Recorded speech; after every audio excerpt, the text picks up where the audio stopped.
Hello aspirants, ये हमारा series में लेक्चर नंबर 21 और हम देख रहे थे फंडामेंटल राइट। और आज हम इम्पॉर्टेंट आर्टिकल देखेंगे जो कि है आर्टिकल नंबर 20। अब आपको याद होगा मैंने प्रीवियस लेक्चर्स में आपको हिंट दिया था कि आर्टिकल 20 और आर्टिकल 21 को याद कैसे रखना है। इवन आर्टिकल 22 का भी हिंट दिया था। आर्टिकल 20 के लिए मैंने क्या कहा था, 20 का जीरो देखो जो ओ के जैसे दिखता है, तो इससे आप ऑफेंसेस इसे याद रखो। अगर ये कीवर्ड भी अगर आपको याद हो गया तो पूरा आर्टिकल 20 क्या है ये समझ में आ जाएगा। और अगर आपको क्वेश्चन में पूछा जाए किसी भी ऑप्शन में तो आप इसे गलत नहीं मार्क करोगे। दूसरा मैंने क्या कहा था, आर्टिकल नंबर 21, वन को देखो, वन कैसे दिखता है। वन थोड़ा सा एल के जैसा नहीं दिखता, आई जैसा दिखता है ना।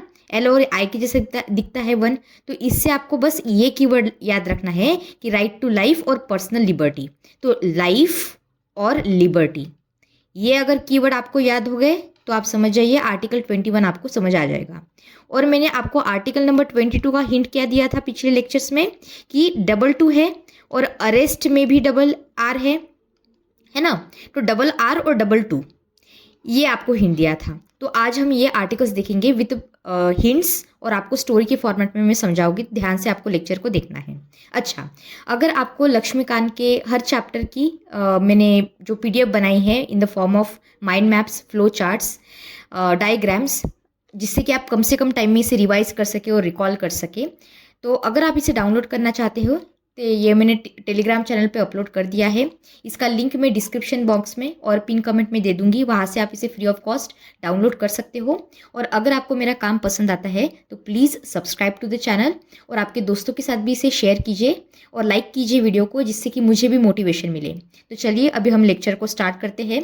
तो हमारा फर्स्ट आर्टिकल क्या है, ध्यान से सुनिए। बहुत सिंपल लैंग्वेज में आपको थोड़े से एब्सर्ड एग्जाम्पल्स दूंगी जो थोड़े से सिली लग सकते हैं, लेकिन ट्रस्ट मी ये ऐसे एग्जाम्पल्स हैं जिससे कि आपको पूरी चीज़ याद हो जाएंगी with in very simple terms. क्योंकि अगर आप लक्ष्मीकांत में पढ़ेंगे इसे तो it's very difficult to understand and you have to read it again and again, still it is difficult for you to understand. तो चलिए स्टार्ट करते हैं। आर्टिकल 20 क्या कहता है? आर्टिकल 20 ये कहता है कि हम प्रोटेक्ट करेंगे in respect of conviction for the offences. अगर ये कोई व्यक्ति है और अगर इन्होंने कोई ऑफेंस किया है तो आर्टिकल 20 ये कहता है कि वी विल सी कि इन पे अगर कोई एक्विजिशन लग रहा है तो हम ये देखेंगे कि ये अनफेयर है क्या। और जब मैं इन व्यक्ति की बात करती हूँ तो this accused person can be a citizen of India, he और she can be the foreigner, और ये लीगल एंटिटी भी हो सकती है। लीगल एंटिटी का मतलब क्या कि कंपनी हो सकती है या फिर कॉरपोरेशन हो सकती है। तो आर्टिकल 20 ये, तो आपको बस ये एक कीवर्ड याद रखना है। आर्टिकल 20 का मतलब ऑफेंसेस। ऑफेंसेस में ये व्यक्ति को देख रहे हैं, कौन सा हो सकता है, ये सिटीजन हो सकता है, फॉरेनर हो सकता है, लीगल पर्सन हो सकता है। और आपको ये और कीवर्ड याद रखना है अनफेयर, क्योंकि आर्टिकल 20 इसको चेक करेगा। अब इसमें अंडर आर्टिकल 20 तीन चीज़ें आती है मेनली। सबसे पहली चीज़ देखते हैं, no ex post facto law लॉ। इसका मतलब क्या हुआ? अगर, अच्छा थोड़ा सा सिली एग्जाम्पल है लेकिन आपको समझ में आएगा। 2024 में, फॉर एग्जाम्पल 2024 में मैंगो खाना इलीगल नहीं था, ठीक है, आप मैंगो खा सकते थे। लेकिन फिर क्या हुआ कि हमारी गवर्नमेंट ने क्या किया, हमारी पार्लियामेंट ने 2025 में ऐसा लॉ ला लिया कि अगर आप मैंगो खाओगे तो ये क्रिमिनल ऑफेंस होगा। तो मतलब आप मैंगो नहीं खा सकते इन 2025, it is a criminal offence. अब आपने मैंगो खाया था 2024 में, और अगर आप ये 2025 में मैंगो खाओगे तो आप करोगे क्रिमिनल ऑफेंस। लेकिन 2024 में ये था क्या, लॉ एग्जिस्ट करता था क्या, कहीं कहा गया था क्या कि 2024 में मैंगो इलीगल है? नहीं है। तो इसलिए जो हमारी कोर्ट है ये आपको पनिश नहीं कर सकती जो आपने 2024 में मैंगो खाए थी। इसलिए क्यों? क्योंकि तब लॉ एग्जिस्ट ही नहीं करता था ये कहने के लिए कि आपने कोई गुनाह किया है, इसलिए आपको पनिशमेंट इसके लिए नहीं मिलेगी। हाँ, ये अलग बात है कि 2025 में इलीगल बना दिया है मैंगो खाना और फिर भी आप खा रहे हो तो उसके अकॉर्डिंग आपको पनिशमेंट मिलेगी, वो अलग बात है। लेकिन मैं ये बात कर रही हूँ कि लॉ एग्जिस्ट ही नहीं कर रहा था तो आपने क्राइम किया ही नहीं उसके अकॉर्डिंग, तो आपको इसके लिए पनिश नहीं किया जाएगा। दूसरी बात ये कि अगर मैंगो खाने की पनिशमेंट है 200 रुपीज़ यानी कि अगर आपने लॉ ब्रेक किया तो आपको 200 रुपीज़ एज अ पनिशमेंट देनी पड़ेगी। तो कोर्ट आपको ये नहीं बोलेगा कि आप 400 रुपीज़ दो, ये भी नहीं चलेगा। मतलब कि लॉ में दिए गए जो चीज़ें हैं, ये इसमें जितनी भी पनिशमेंट प्रिस्क्राइब किया है उससे ज़्यादा आपको पनिशमेंट नहीं मिलेगी। ये चीज़ दी गई है under this no ex post facto law. I hope आपको ये चीज़ समझ में आ गई होगी। ओके, चलिए अब हम देखते हैं नो सेल्फ इंक्रिमिनेशन। इसका मतलब क्या होता है? इसका मतलब ये हुआ कि आपको पुलिस या फिर कोई भी इंस्टीट्यूशन अथॉरिटी फोर्स नहीं करेगी कि अपने मुंह से ओरली या फिर लिख के दो कि आपने ये गुनाह किया है। आपको पूरा अधिकार है कि आप साइलेंट रहो। फॉर एग्जाम्पल, आपने किसी की बाइसिकल चुरा ली, अब पुलिस आपको पकड़ के लेगी और अब आपको ज़बरदस्ती बुलवाया जा रहा है कि चलो कबूल करो, अब ओरली या फिर लिख के दो मुझे कि तुमने ये साइकिल चुराई। ऐसे आप नहीं कर सकती। इसको कहते हैं नॉन सेल्फ इंक्रिमिनेशन। लेकिन इसमें कुछ एक्सेप्शंस है जो हम फ्यूचर में देखेंगे। अभी थोड़ा सा होल्ड कीजिए इसको। अब हम देखते हैं डबल जेपर्डी का क्या मतलब है। डबल जेपर्डी नहीं लगेगी। इसका मतलब ये हुआ कि अगर एज अ इंडिविजुअल आपने कोई क्राइम किया और इसके ऊपर इसके लिए आपको पनिशमेंट मिल गई, ठीक है, आप गिल्टी हो गए साबित कोर्ट के आंखों में, और आपको इसकी पनिशमेंट मिल गई, ठीक है। लेकिन आपको फिर से उसी सेम क्राइम के लिए डबल पनिशमेंट नहीं मिलेगी। एक बार पनिशमेंट मिल गई, काम खत्म। इसका एग्जाम्पल देती हूँ। फॉर एग्जाम्पल, आपने क्या किया, आपने चोरी की, ठीक है, तो फिर कोर्ट को सबूत मिल गए और आप चोरी में पकड़े गए और आपको कहा कि ठीक है आपको 2 साल की सज़ा हो गई। अब फिर से आपको किसी ने, मतलब पुलिस ऑफिसर्स को फिर से और नए एविडेंसेस मिले आपके अगेंस्ट, ये बताने के लिए कि भाई इतना तो इन्होंने क्राइम किया था और मतलब इसमें इस सेम चीज़ में, सेम केस में और ये चीज़ें की है। तो कोर्ट इनको फिर से ट्रायल पे बुला के 4 साल की सज़ा नहीं देगी। एक बार सज़ा दे दी क्राइम के लिए तो हो गया काम। अभी आप नए एविडेंसेस ला रहे हो, उसका कोई फ़ायदा नहीं है, हमको नहीं चाहिए। समझ में आया? ये सारी 3 चीज़ें जो है ये किसके अंडर आती है? आर्टिकल नंबर 20 के अंदर आती है। आई होप आपको अब ये चीज़ समझ में आ गई। ओके, चलिए अब हम आगे बढ़ते हैं और हम देखते हैं कि एक्स फैक्टो पोस्ट लॉ को हमने शॉर्ट में कैसे देखा था। इसका मीनिंग मैं आपको दे चुकी हूँ। What is the ex facto law, इसकी यहाँ पे डेफिनेशन दिया गया है। और एनेक्टिंग सच ए लॉ अलाउड है क्या? तो no, it is prohibited by article number 20 but only by the criminal laws. यहाँ पे इसका मतलब क्या हुआ, ध्यान से सुनिए। हमने जो ये ऊपर 3 चीज़ें देखी थी, यहाँ पे जो सारी चीज़ें देखी थी अंडर आर्टिकल 20, ये क्या सब चीज़ों पे, सारी तरह की चीज़ों पे लागू करती है? नहीं, ये लागू नहीं करती है। मेरा कहने का मतलब ये है कि अगर आपने क्रिमिनल लॉ किया है, अगर आपने क्रिमिनल ऑफेंस किया है तो ये चीज़ लागू होगी। लेकिन अगर आपने सिविल ऑफेंस किया है या फिर आपने टैक्स रिलेटेड प्रॉब्लम्स क्राइम किया है तो इस पे ये चीज़ लागू नहीं होगी। सिविल मतलब कौन सी चीज़ें हो गई? लेट्स से कोई प्रॉपर्टी रिलेटेड डिस्प्यूट है, लेट्स से कि टैक्स रिलेटेड डिस्प्यूट है, तो ये चीज़ लागू नहीं होगी। अगर आपने पास्ट में किसी टैक्स के रिलेटेड कोई प्रॉब्लम क्रिएट किया था या फिर कोई डिस्प्यूट था प्रॉपर्टी रिलेटेड, तो ये चीज़ फ्यूचर में भी देखेंगे ये लोग।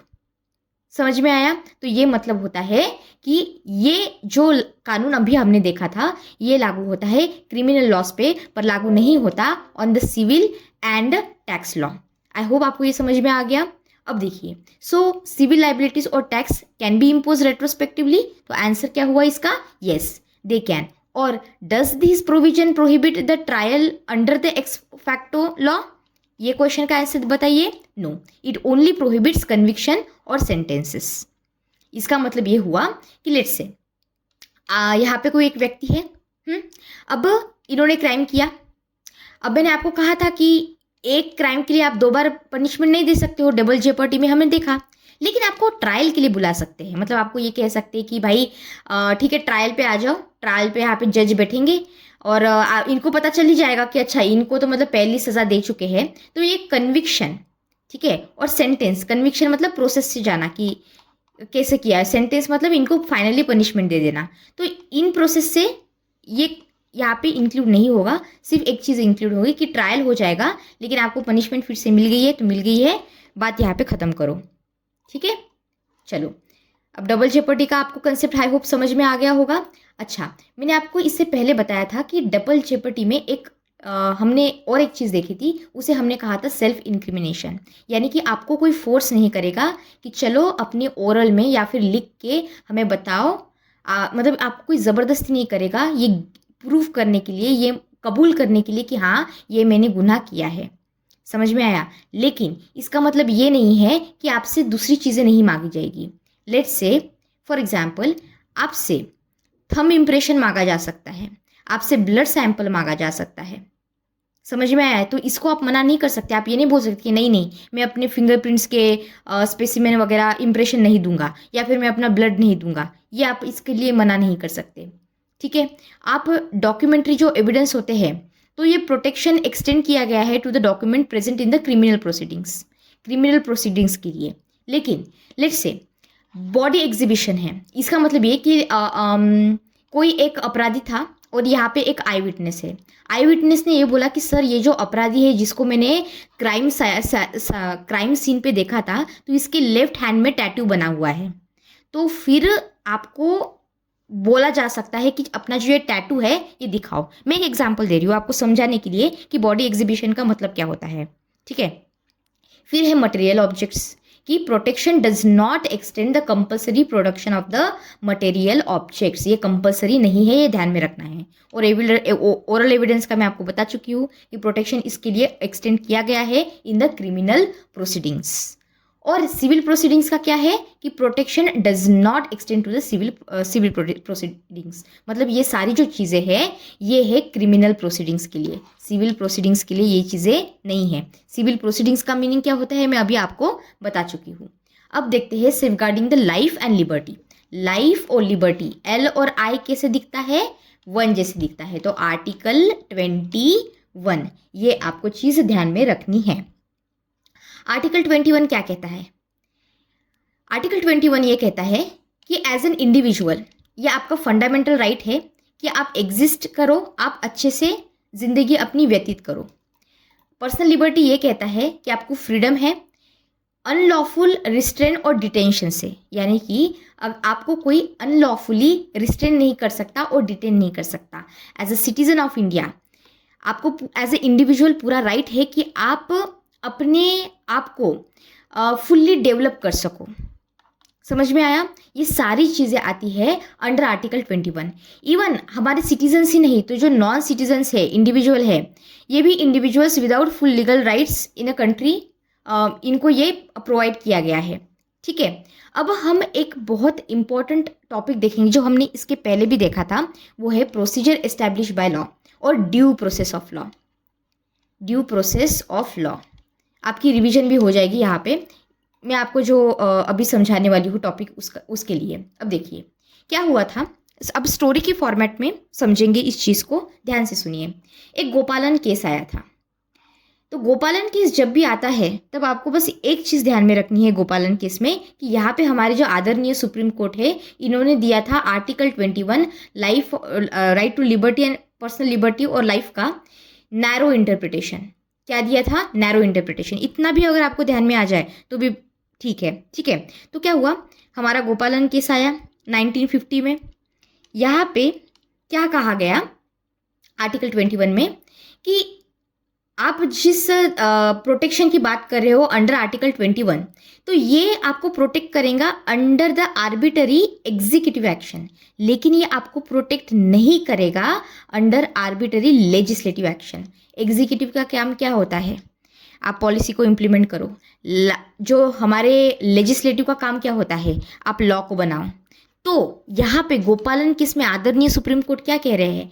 आपको जो आर्टिकल 21 है इसके अंडर प्रोटेक्ट सिर्फ किया जाएगा आर्बिटरी एक्शन, अपनी मनमर्जी से जो एक्शन लिए जाते हैं एग्जीक्यूटिव के द्वारा उसके अगेंस्ट, लेकिन आपको प्रोटेक्ट नहीं किया जाएगा arbitrary action of the legislative action. यहाँ पे एग्जीक्यूटिव को इंक्लूड किया, लेजिस्लेटिव को इंक्लूड नहीं किया गया है इन द गोपालन केस। ये ध्यान में रखना है आपको, इसलिए ये बनाता है इसे narrow interpretation by the Supreme Court of India. What does this mean for the states power then? इसका मतलब ये कि state can deprive a person of life and liberty based on a law even if it seems unreasonable and unfair और unjust. ये बहुत ही important line है। इसका मतलब ये हुआ कि यहाँ पे एक लॉ एग्जिस्ट करता था। आप एज अ इंडिविजुअल आपकी लाइफ और लिबर्टी ली जा सकती है on the basis of this existing law. लेकिन सबसे इम्पॉर्टेंट चीज़ ये है कि यहाँ पे ये नहीं देखा जाएगा कि ये लॉ फेयर है क्या, ये लॉ अनफेयर है, क्या ये जो लॉ बनाया है ये रिजनेबल है भी कि नहीं है। समझ में आया? तो ये चीज़ यहाँ पे एग्जिस्ट करती थी। तो ये केस क्यों है? क्योंकि आर्टिकल 21 यूज़ करता है प्रोसीजर एस्टैब्लिश बाय लॉ, क्योंकि यहाँ पे हमारे कॉन्स्टिट्यूशन में लिखा गया है कि हम यूज़ कर रहे हैं प्रोसीजर एस्टैब्लिश बाय लॉ, ये हम देख चुके हैं। लेकिन बात यहाँ पे नहीं रुकी। बात यहाँ पे क्यों नहीं रुकी? क्योंकि जो इंटरप्रिटेशन था पर्सनल लिबर्टी का अंडर आर्टिकल 21, ये चेंज हुआ। ये चेंज कब हुआ? ये चेंज हुआ मेनका गांधी केस में, जो आया था 1978 में। यहाँ पे क्या कहा गया? यहाँ पे ये कहा गया कि हम यहाँ पे देखेंगे कि जो प्रोसेस फॉलो की जा रही है लॉ में, ये फेयर है क्या, ठीक है, या फिर ये अनफेयर है, क्या ये रिजनेबल है क्या। तो जब हम देखते हैं कि कोई लॉ की प्रोसेस ये फेयर है या फिर अनफेयर है, ये रिजनेबल है भी कि नहीं है, तब हम कहते हैं कि हमने यूज़ किया ड्यू प्रोसेस ऑफ लॉ। तो आपको बस एक कीवर्ड याद रखना है। क्या है वो कीवर्ड? कि जब ड्यू प्रोसेस ऑफ लॉ आता है तब हम ये देखते हैं कि जो लॉ की प्रोसेस है, ये जो इसमें चीज़ें दी गई है, क्या ये फेयर है, क्या ये फेयर है, क्या ये रिजनेबल है, ये देखा जाता है। और ये हमने कहाँ से लिया था? यूएस से लिया था। हम ये प्रीवियस लेक्चर्स में भी देख चुके हैं। तो ये दूसरी चीज़ आपको ध्यान में रखनी है। आई होप अभी आपको गोपालन केस और मेनका गांधी केस ये ध्यान में आ गया होगा। ये दो चीज़ें हैं आर्टिकल 21 में आपको बहुत अच्छे से समझनी है। तो सबसे इंपॉर्टेंट है हमारी पर्सनल लिबर्टी। इसको क्या किया फिर हमारे सुप्रीम कोर्ट ने?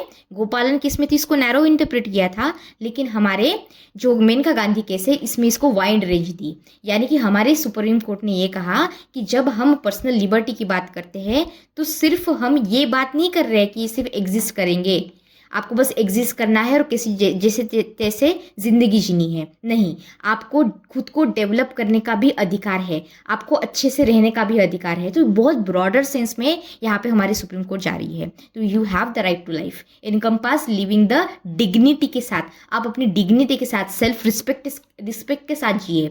समझ में आया? जो आपको बेसिक फैसिलिटीज़ है वो मिले, आप अपनी खुद की डेवलपमेंट कर सको, ये सारी चीज़ें आती है अंडर आर्टिकल 21। तो इसमें नैरो इंटरप्रिटेशन नहीं है। मेनका गांधी केस में हमारे सुप्रीम कोर्ट ने क्या किया? इसको wider importance the, due process of law को भी इंट्रोड्यूस किया। तो जब मैं बात करती हूँ कि मैडम, ये अगर आप पूछेंगे कि मैम फिर आर्टिकल 21 में एग्जैक्टली क्या है, क्या क्या चीज़ें आती है? पहली बात तो ये कि आपको पूरा अधिकार है कि आप अपनी डिग्निटी के साथ जिए, ठीक है, आपको पूरा अधिकार है कि आप अच्छे एनवायरनमेंट में रहे, आप जो एयर है वो आपकी पोल्यूटेड ना हो, अच्छी एयर हो। आपको पूरा राइट है लाइवलीहुड का, प्राइवेसी का, शेल्टर का, आपको अच्छी हेल्थ फैसिलिटीज़ मिले, आपको इंश्योरेंस मिले, आपको एजुकेशन मिले, ठीक है, लीगल एड आपको मिले, फ्रीडम हो रहे, जस्टिस रहे, इवन आपको राइट टू इन्फॉर्मेशन है, ठीक है। Right to information, is it a part of privacy under article 21? तो हाँ, it is a part of the article 21, आपको ध्यान में रखना है। इसके बाद फैमिली पेंशन हो सकती है, बहुत सारी चीज़ें हैं। इवन आपके पास राइट टू स्लीप भी है, जो पार्ट है किसका? आर्टिकल 21 का। तो आपको समझ में आ रहा है कि हमारे सुप्रीम कोर्ट ने इसको कितने ब्रॉडर सेंस में लिया है इस चीज़ को। और आपको और एक ध्यान में रखनी है बात कि हमारी जो यूपीएससी है इसका फेवरेट टॉपिक है ये आर्टिकल नंबर 21। हर साल एवरी अल्टरनेटिव ईयर आर्टिकल 21 पे क्वेश्चन आता ही है। तो इसमें आपको अच्छे से पढ़ना है, ठीक है। फंडामेंटल राइट्स आया तो यूपीएससी आर्टिकल 21 पे क्वेश्चन ज़रूर पूछेगी, ठीक है, यूपीएससी का फेवरेट टॉपिक है, ठीक है। अब हम देखते हैं आर्टिकल नंबर 21A। ये है हमारा right to education. It is extremely important. क्यों इंपॉर्टेंट है ये पहले देखते हैं हम। तो फंडामेंटल राइट है आर्टिकल नंबर 21 जो देता है राइट टू एजुकेशन। ये कोर राइट है अबाउट द एलिमेंट्री एजुकेशन। अब इसमें दिया क्या गया है एग्जैक्टली तो क्या हुआ था कि 2002 में आया था 86th कॉन्स्टिट्यूशनल अमेंडमेंट एक्ट, जिसमें ये कहा गया था कि आपको फ्री और कंपलसरी एजुकेशन देना है जो बच्चे हैं 6 to 14 ईयर्स के अंडर आते हैं। इतना भी आपको याद हो गया ना, फिर भी बहुत है, क्या याद रखना है, आर्टिकल 21A के अंडर ये आया था 2002 में 86 कॉन्स्टिट्यूशन अमेंडमेंट एक्ट, जो फ्री और कंपलसरी एजुकेशन दो हर बच्चों को जो 6 to 14 ईयर्स के बीच में आते हैं। इतना समझ में आया आपको? ठीक है। और चिल्ड्रन एज 6 to 14, अब देखो एजुकेशन फॉर ऑल, जब हमारा 2002 था तो इससे पहले क्या था? हमारा 2002 में तो ये आ गया अमेंडमेंट, लेकिन इससे पहले क्या था? ऐसा नहीं था कि हमने एजुकेशन को कोई इंपॉर्टेंस नहीं दी थी या फिर एजुकेशन का कुछ मेंशन नहीं था हमारे कॉन्स्टिट्यूशन में। था मेंशन। क्या था? आर्टिकल नंबर 45 था हमारा डीपीएसपी का, जो free plus compulsory education state provide करे इसकी बात कर रहा था। तो फिर जब ये अमेंडमेंट आया, जब 86 अमेंडमेंट आया 2022 में, इसने बहुत सारे बदलाव किए। सबसे पहला बदलाव तो इन्होंने किया था हमारे डायरेक्टिव प्रिंसिपल में, जो है आर्टिकल 45। इसमें ये कहा गया कि आप देखो, आपको एक टेक्निकल चीज़ ध्यान में रखनी है। मैंने आपको इससे पहले समझाया था कि जो डीपीएसपी है ये नॉन एनफोर्सिएबल है, ठीक है। आप कोर्ट में नहीं जा सकते बोलने के लिए कि सर सुप्रीम कोर्ट के जज को कि सर देखो स्टेट ने ये चीज़ इम्प्लीमेंट नहीं की, इनको पनिश करो, इनके लिए ये कुछ करो, ये आप नहीं कह सकते क्योंकि ये this are non justiciable in nature. समझ में आया? लेकिन अगर मैं एजुकेशन को फंडामेंटल राइट बनाती हूँ तो इससे क्या होगा? लॉजिक से सोचो थोड़ा सा, क्या होगा इससे?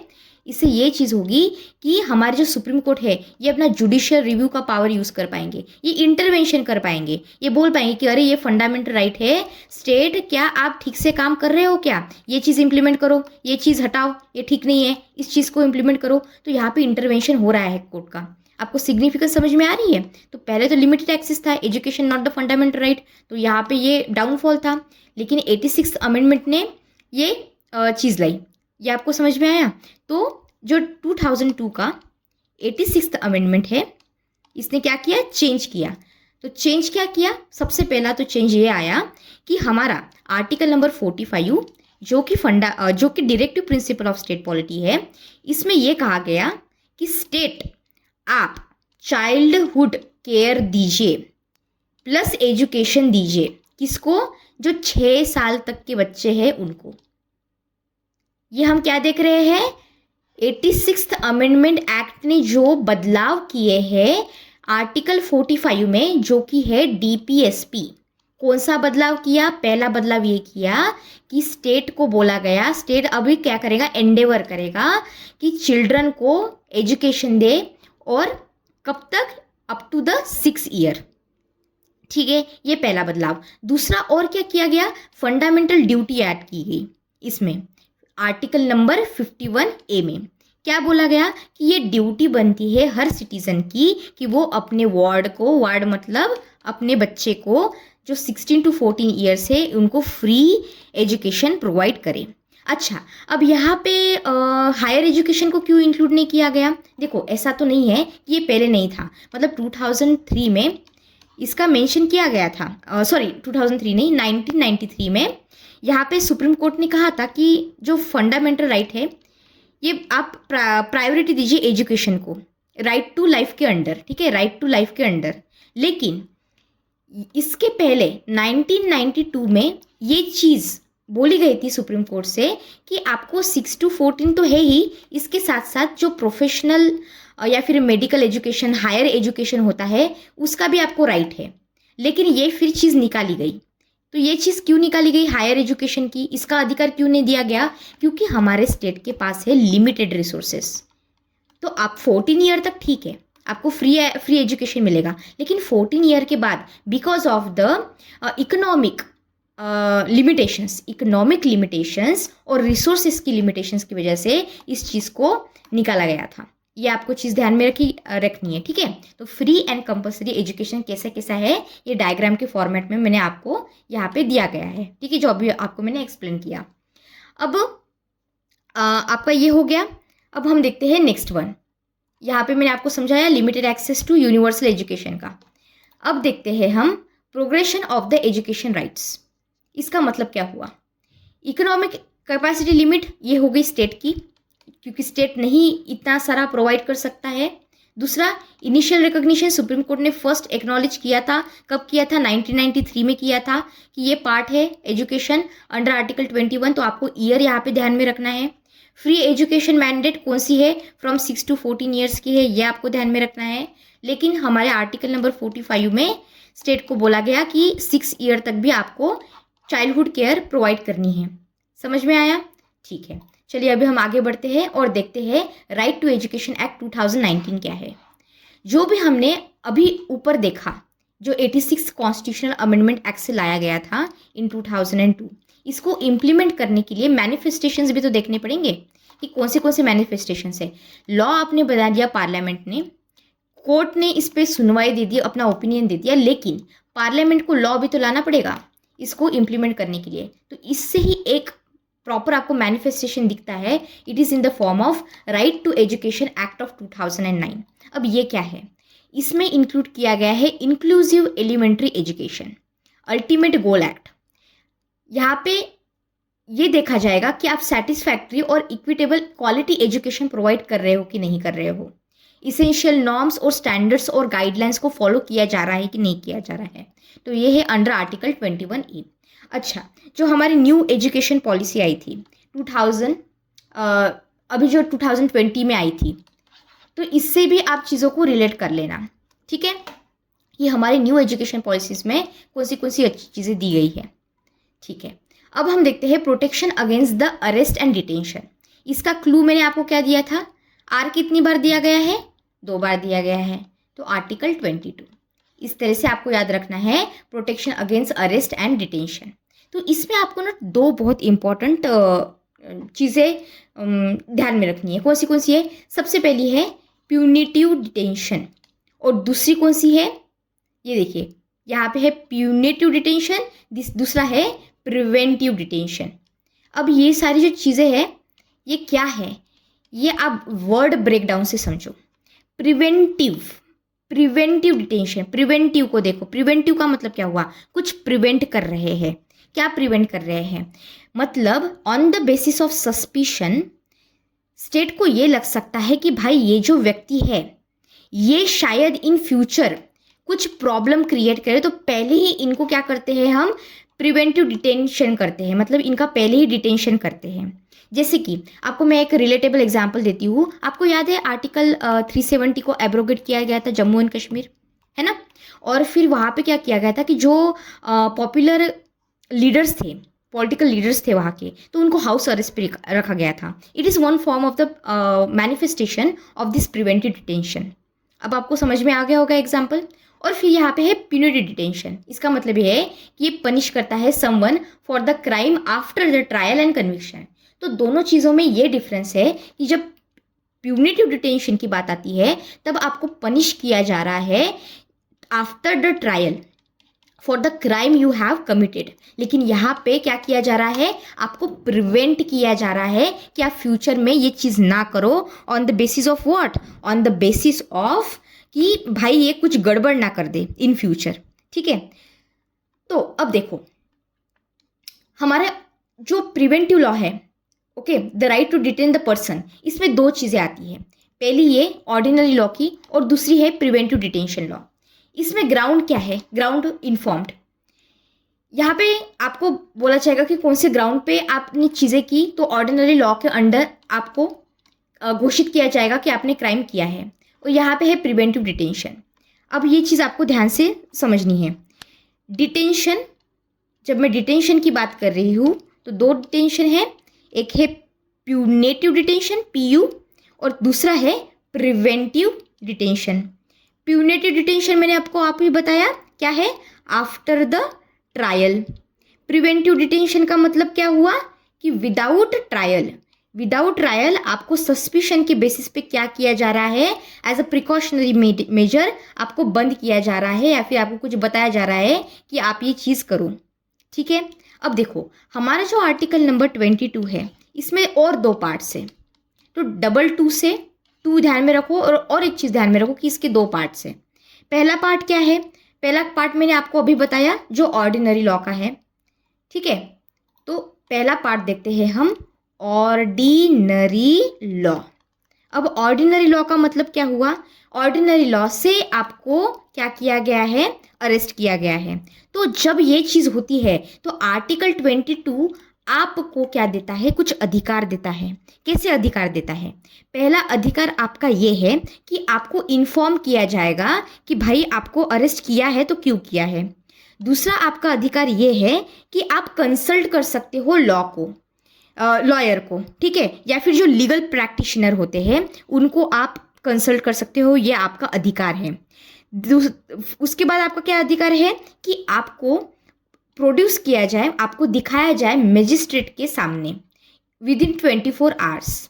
लेकिन ये जो 24 आवर्स है इसमें जो ट्रैवल का टाइम है इसको एक्सक्लूड किया गया है, इंक्लूड नहीं किया गया है।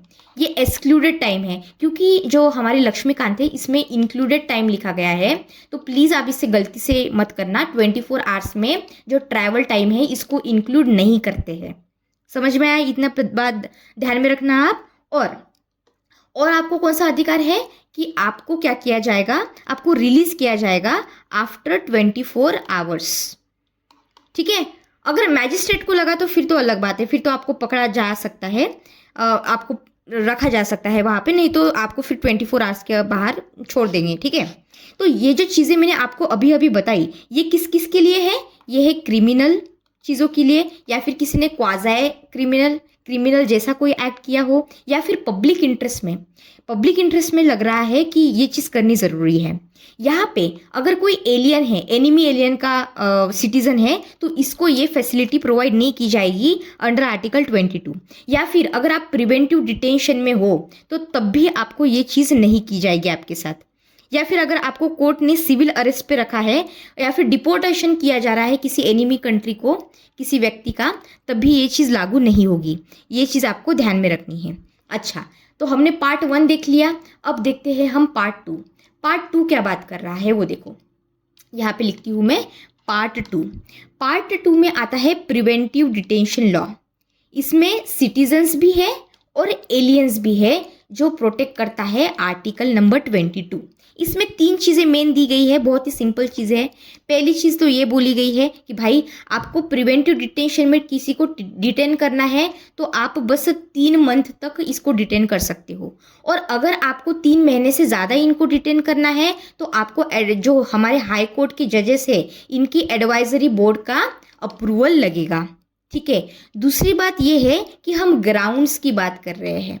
ग्राउंड्स की बात मतलब क्या कि आपको कम्युनिकेट किया जाएगा आपको प्रिवेंटिव डिटेंशन पे क्यों रखा गया है। लेकिन अगर ये जो रीज़न है अगर इससे कोई प्रॉब्लम हो सकती है इन फ्यूचर तो ज़रूरी नहीं कि आपको ये रीज़न बताया ही जाएगा। मतलब ये मेरा कहने का मतलब ये है कि कंपलसरी नहीं है कि आपको रीज़न बताया ही जाए कि आपको प्रिवेंटिव डिटेंशन पे क्यों रखा है, जिससे क्योंकि इससे पब्लिक इंटरेस्ट में भी कुछ प्रॉब्लम आ सकती हो, ठीक है। और तीसरी बात आपको ये ध्यान में रखनी है कि आपको अपॉर्चुनिटी दी जाएगी। आपको प्रिवेंटिव डिटेंशन में रखा है लेकिन आपको अपॉर्चुनिटी दी जाएगी कि आप अपने आप को रिप्रेजेंट कर सको और बोल सको कि मुझे ये डिटेंशन पे क्यों रखा है, मुझे ये डिटेंशन पे मत रखिए, तो आपको ये अधिकार दिया जाएगा। इसके साथ साथ आर्टिकल 22 एम्पावर करता है हमारे पार्लियामेंट को कि आप क्या कर सकते हो, आप अपने मन से सर्कमस्टेंसेस देख के लॉ बना सकते हो। जैसे कि फॉर एग्जांपल मैं आपको एक एग्जांपल देती हूँ कि अगर प्रिवेंटिव डिटेंशन आपको बताया मैंने 3 मंथ तक आप रह सकते हो, और अगर आपको 3 मंथ से ज़्यादा किसी व्यक्ति को प्रिवेंटिव डिटेंशन में रखना है तो आपको हाई कोर्ट का जो बोर्ड है इसका अप्रूवल लगेगा। लेकिन पार्लियामेंट ये अप्रूवल ना लेके इसको स्किप करके ये बोल सकती है कि इसको आप ज़्यादा रखो, मतलब मोर देन 3 मंथ्स आप रख सकते हो। तो यहाँ पे पार्लियामेंट ने क्या किया, इन्होंने ओपिनियन लिया ही नहीं एडवाइजरी बोर्ड का। समझ में आ रहा है आपको? पावर समझ में आ रही है पार्लियामेंट की क्या हो रहा है यहाँ पे? हाई कोर्ट को इन्होंने सरपास कर दिया और बोला कि हम अपने मन से बताएंगे कि इनको इन पर्टिकुलर इंसान को यहाँ पे डिटेंशन में रखना है कि नहीं रखना है मोर देन 3 मंथ्स।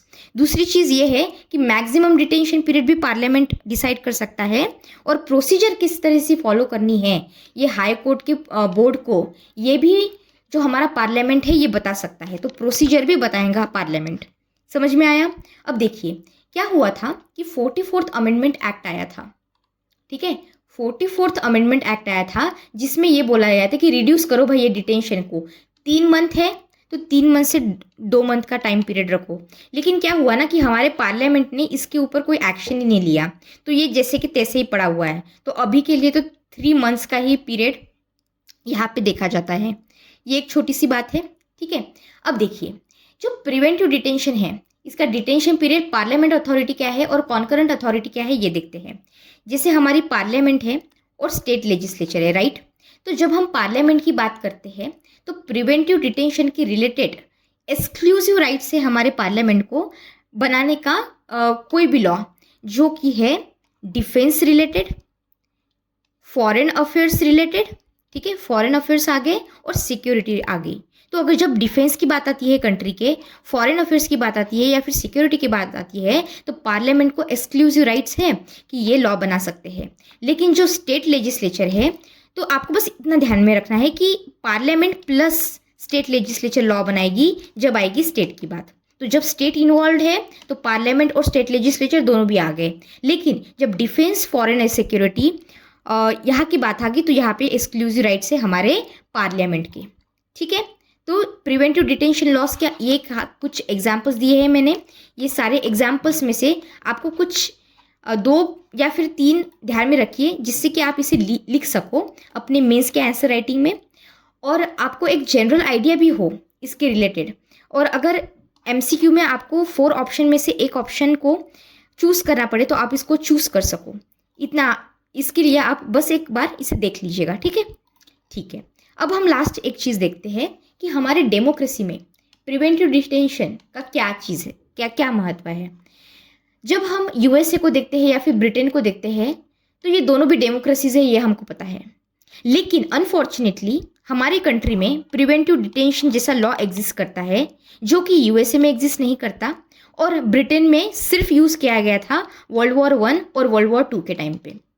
लेकिन हमारी कंट्री में ये है ना कि प्रिवेंटिव डिटेंशन जो है ये जब ब्रिटिशर्स थे, कॉलोनाइजेशन में हम जब थे, कॉलोनी थे, तब तो एग्जिस्ट करता ही था, लेकिन इंडिपेंडेंस के बाद भी इसको एग्जिस्टेंस में लाया गया है। तो ये अनफॉर्चुनेट क्यों है, ये क्वेश्चन आता है, why it is so unfortunate. ये अनफॉर्चुनेट बात इसलिए है क्योंकि प्रिवेंटिव डिटेंशन में आप ये डेमोक्रेसी के लिए is not a good thing, क्योंकि आप ये जो इंसान है इन्होंने अब तक अपराध किया भी नहीं और आप बस सस्पिशन के बेसिस पे इनको अरेस्ट कर रहे हो। ये क्या बात हुई भाई, है ना। आप तो डेमोक्रेसी में रह रहे हो ना, तो आपने सस्पिशन के बेसिस पे इनको अरेस्ट कर लिया। अब इसका मिसयूज़ भी तो हो सकता है, कोई मिसयूज़ नहीं करेगा, तो इसलिए इसे अनफॉर्चुनेट भी कहा जाता है। तो आई होप आपको ये लेक्चर समझ में आ गया होगा, तीनों भी आर्टिकल समझ में आ गए होंगे।